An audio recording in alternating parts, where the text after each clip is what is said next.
NIA report দেবে, সেই রিপোর্টে সর্বোচ্চ আদালত যা বলবে সেটাই সবাইকে মানতে হবে। এই ধরনের ব্যানার পোস্টার যাতে বিভিন্ন সরকারি দপ্তরগুলি থেকে খুলে ফেলে। মডেল কোড অফ কন্ডাক্ট চালু হয়ে যাওয়ার পরে এগুলো থাকতে পারে না। ভোট চলে যাওয়ার পর লাগাক, অসুবিধা কিছু নেই তো, তারা শাস্তির মুখে পড়ুক, আমরা চাই না।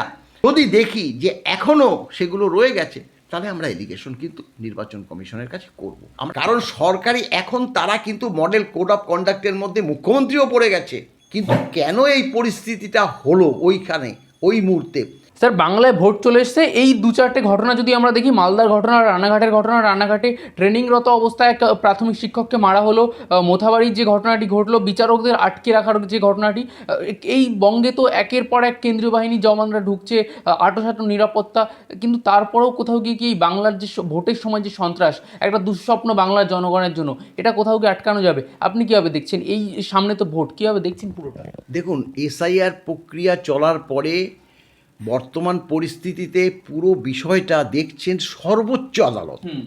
সর্বোচ্চ আদালতের নির্দেশে উচ্চ আদালতের যে প্রধান বিচারপতি তিনি এই ব্যাপারটা বিভিন্ন যে মানে ওই ডিস্ট্রিক্ট জাজেরা আছে তাদের সঙ্গে আবার বাইরে থেকেও আরও 200 জাজ এনে এই এসআইআর প্রক্রিয়াটা শুনানি করছে।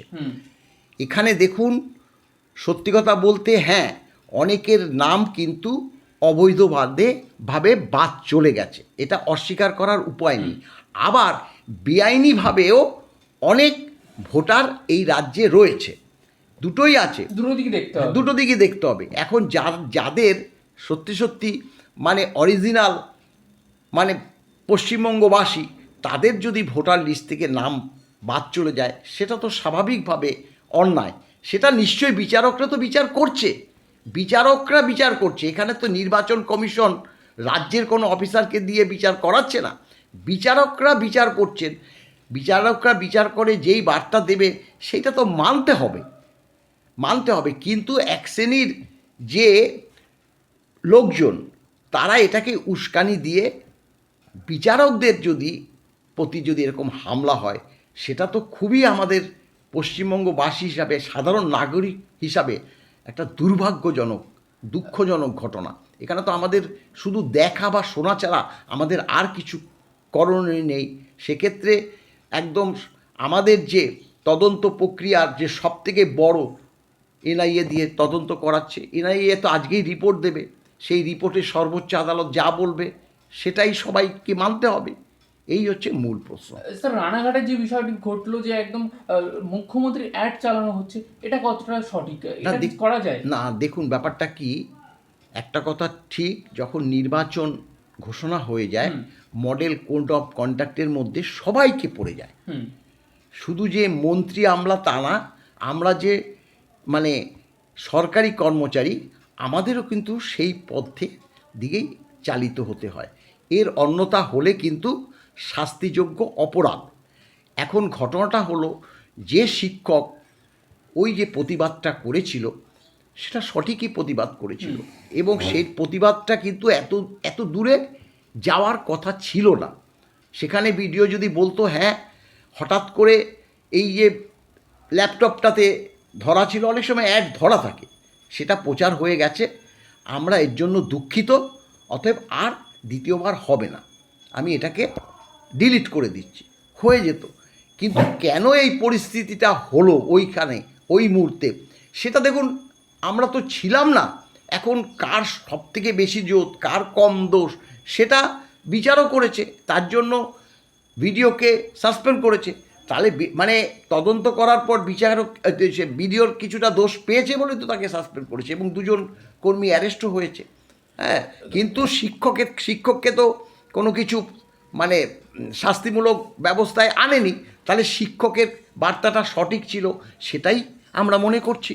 কোথাও গিয়ে স্যার তৃণমূলের, অর্থাৎ এই শাসক দলের মাসল পাওয়ার যেটা ভোটের সময় আমরা দেখতে পাই, সেই বিষয়টা তো আবার উঠে আসে। দেখুন, ব্যাপারটা কি, এই যে শিক্ষক, রানাঘাটের যে শিক্ষক এই যে ট্রেনিংয়ের সময় যে ঘটনাটা হয়েছিল, এখানে অনেকেই তো জানে না, আমরা জানি, বিভিন্ন ডিপার্টমেন্টগুলোতে বিভিন্ন সরকারি বিল্ডিংগুলোতে ঢুকলে পরে আমরা কিন্তু লক্ষ্য করেছি ওখানে বিভিন্ন ব্যানার, বিভিন্ন পোস্টারে মুখ্যমন্ত্রীর, অভিষেক ব্যানার্জির এবং মানস ভূঁইয়ার। এইটা আপনাদের এই ইউটিউব চ্যানেলের মাধ্যমে আমি কিন্তু এই কথাটা বলে রাখতে চাই, এখানে একটা কর্মচারী সংগঠন, তারা কিন্তু বিভিন্ন বিল্ডিংগুলোতে, সরকারি বিল্ডিংগুলোতে এই ধরনের পোস্টার, ব্যানার কিন্তু এখনও টানানো অবস্থায় আছে। তারা খুলে নেবে কি খুলে নেবে না সেই প্রশ্নে কিন্তু আমরা confederation of state government employees যাচ্ছি না। এখন এর দায়িত্ব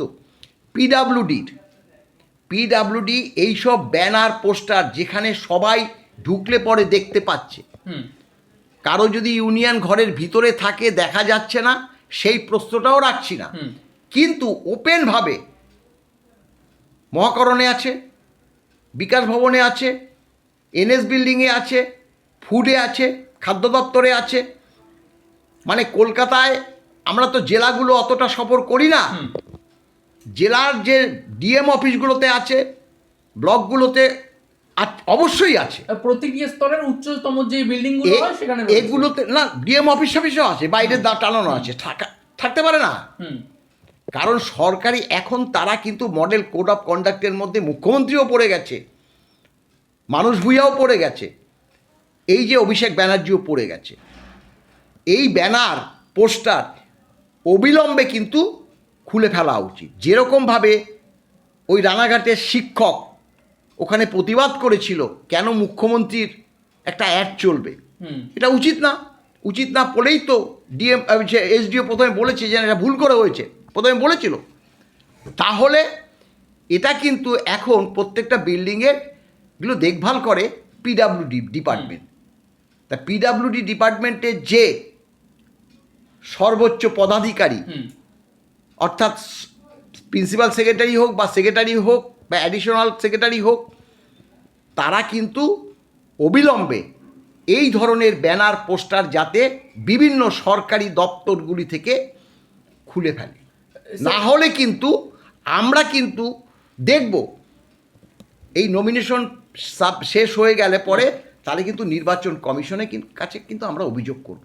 আগে আমরা যেহেতু আমরা সরকারি কর্মচারী, এটা নিয়ে যাতে বিতর্ক না হয় সেই কারণেই তারা গুরুত্ব বুঝে এবং গুরুত্ব দিয়ে প্রতিটি সরকারি দপ্তর থেকে মুখ্যমন্ত্রীর এবং মানস ভূঁইয়ার এবং এই অভিষেক ব্যানার্জি যে পোস্টার, ব্যানারগুলো আছে সেগুলো যাতে খুলে ফেলে। এনএস বিল্ডিংয়ে ঢুকতে যাবেন, আপনি দেখবেন উপরে রয়েছে, মহাকরণের ভিতরে ঢুকবেন দেখবেন আছে। ওই 21শে জুলাই হোক বা কোনো কনফারেন্স হোক, এই ব্যানার, পোস্টার দিয়ে ভোট চলে যাওয়ার পর লাগাক, অসুবিধা কিছু নেই তো, কিন্তু মডেল কোড অফ কন্ডাক্ট চালু হয়ে যাওয়ার পরে এগুলো থাকতে পারে না। কিন্তু এখনো হাত গুটিয়ে বসে আছে, কেন তারা জানে না? এখানে নির্বাচন কমিশনের তো পদক্ষেপ নেওয়া উচিত। নির্বাচন কমিশন কিভাবে, নির্বাচন কমিশনের কাছে যদি এলিগেশনটা দেওয়া হয় তাহলে বলবে।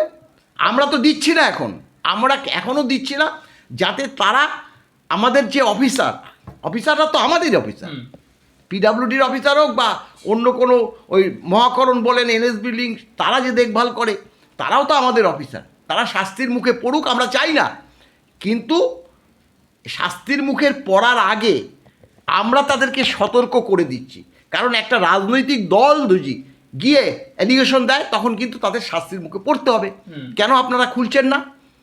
এই কারণে আমরা আপনাদের মাধ্যমে এই ভিডিওটা যখনই প্রচার পাবে তখনই তাদের কানে কিন্তু অবশ্যই যাবে। তাই আমরা চাইছি ইমিডিয়েট এই যত ব্যানার, পোস্টার সরকারি দপ্তরে আছে, দেখুন সরকারি দপ্তরে রাজনৈতিক দলগুলো ওয়াল লিখতে পারে না, জানেন তো, ব্যানার, পোস্টার লাগাতে পারে না। তাহলে সরকারি দপ্তরের মধ্যে মুখ্যমন্ত্রীর পোস্টার, ব্যানার থাকবে কেন? অভিষেক ব্যানার্জির থাকবে কেন? মানস ভূঁইয়ার কেন থাকবে? তাদের তো এখন মন্ত্রিত্বই নেই, তাহলে থাকবে কেন? সেটা তো বোঝা উচিত। এগুলো ইমিডিয়েট খুলে ফেলা উচিত বলেই আমরা confederation of state government employees মনে করছি, আশা করছি খুলে ফেলা হবে। তা না হলে কিন্তু আমাদের কাছে সব ফটো আছে, আমাদের কাছে কিন্তু ফটো আছে। প্রয়োজনে আবারও আমাদের কাছে এই আপনাদের ভিডিওটা চালার পর 2 দিন পরে যদি দেখি যে এখনও সেগুলো রয়ে গেছে, তাহলে আমরা এলিগেশন কিন্তু নির্বাচন কমিশনের কাছে করব। আমরা করতে চাইছি না, এটা খুব বেশি বড় বিষয় না হলেও আবার খুব একটা কমও না। কারণ একটা দপ্তরে কর্মচারী সমাজ আসছে যাচ্ছে, সাধারণ মানুষ কত কাজে যাচ্ছে, সেখানে কেন থাকবে? হ্যাঁ, ভোট দিন কথাটা লেখা থাকে না, কিন্তু তাদেরও কিন্তু ব্যানার পোস্টার থাকতে পারে না। এই কারণেই এই অভিযোগটা আমরা আপনাদের চ্যানেলের মাধ্যমে আনলাম।